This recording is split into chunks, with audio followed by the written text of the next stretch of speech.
How's it going, everyone? And welcome back.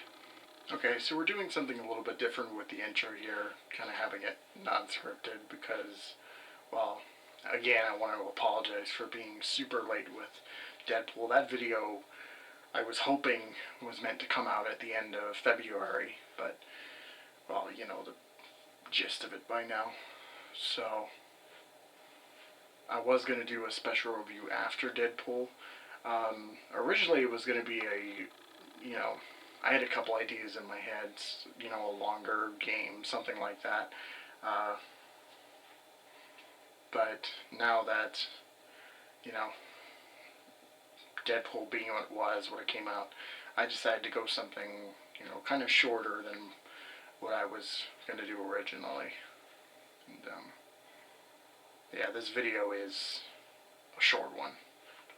So, as for what I'm talking about, well, I decided to take a look at a game that, I played numerous times in the past, and even done for videos and such. I decided that I'd take a look at a very different game, and that game is Journey.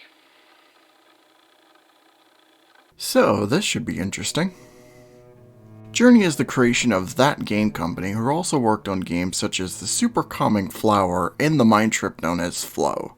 Speaking of these games, they were part of a 3-game contract between the developer and Sony, with Journey being the last one.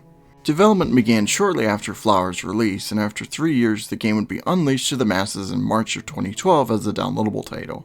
My exposure to this game would be from this man right here. Eventually I would get to play it thanks to PlayStation Plus, and it's actually what would spark my Let's Play back in 2017. My subscription was running out, and I decided to use what time I had to record a playthrough, a collectible run, and one final run with the White Cloak. I haven't played this game since that stream, and I figured it would be neat to cover on the review channel at some point anyway. Despite being originally released for the PS3, I'm booting up the PlayStation 4 version mainly for convenience sake. Also, this is where I usually show a physical copy, which one does exist, but I didn't want to buy it just for the video. Alright, it's time to begin our quest and attempt to talk about the story. You control a robed individual who is making his way through various terrains and obstacles to get to the top of this mountain in the distance. That's it? Yeah. That's all? Yeah. There's definitely more than that with these giant godlike figures and some insight into you being the only living entity as far as you're aware.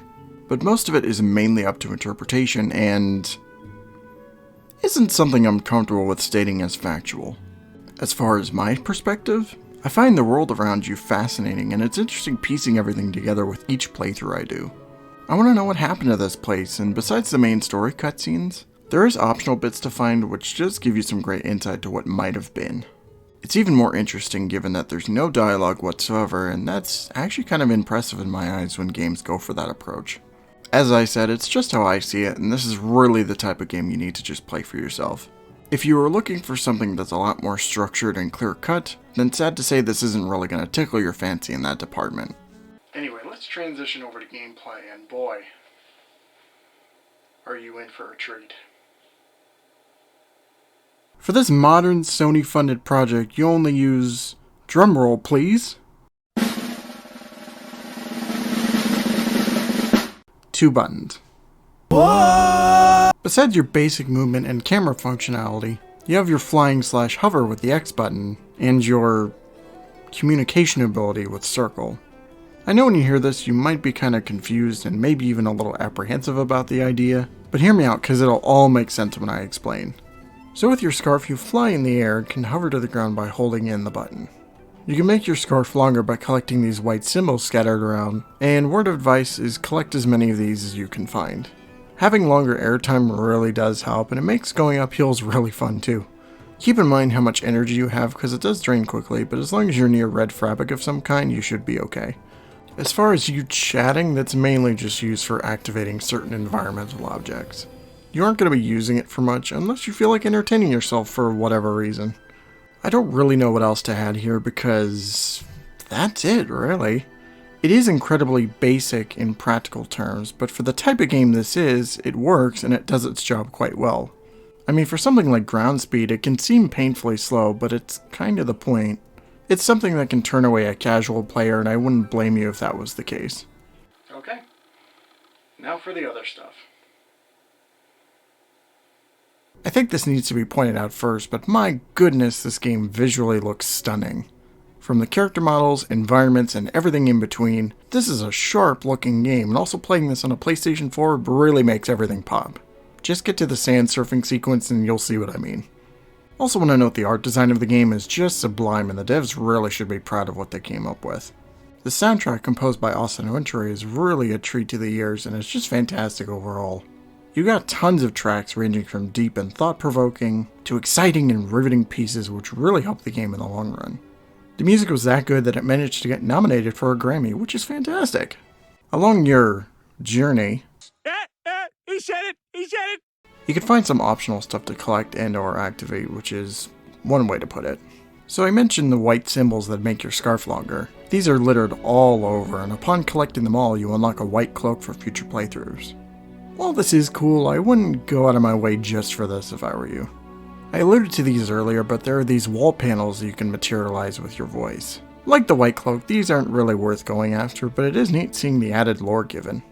One really cool thing is that you can find other players along your travels, and this can make subsequent playthroughs more fun when you have a buddy to tag along with you. I think it all depends on both you being signed in at the same time or something along those lines, and they even show you their usernames at the end of the credits, which is interesting. And who knows, they might be able to show you an Easter egg or two. Now to send this video off with a bang and talk about my final thoughts.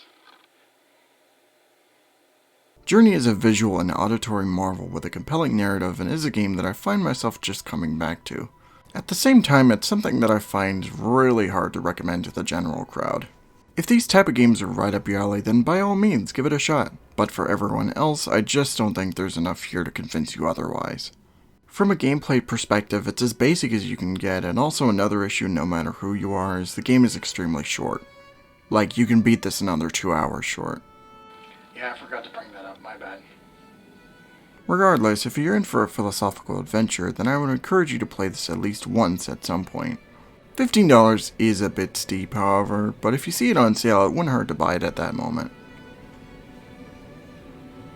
Man, when I said this video was going to be a short one, I wasn't kidding. So for a change of pace, I'm actually going to tell you what we're going to be looking at next time. So, when the time comes, we're going to be looking at Sonic Generation. Hey! What? Journey. Really? I don't know what your problem is. It's a neat little adventure.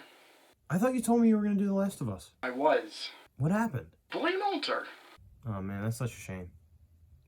I mean, here's a thought. What if you did it next time? What, you want actual brand synergy just because the show came out? No, I mean, I'm just invested in the series lately, you know, and I'd like to hear your thoughts. That's all. Okay, well, I am flattered. I'm thinking now that I might want to save it for another day. Oh, come on, please. No. Please. I said no. I'm gonna do it. No, you're not gonna break me. Excuse me. Excuse me. I get like this when I get upset. Okay. I'll do it. Sweet! Yes! Alright, I love you, man. Alright, I'm gonna get out of your hair now. I'll talk to you later. Peace out. Well, I guess that's what we're looking at next time. But until then, I hope you all have a great night. Thank you all so much for watching, and take care of yourselves.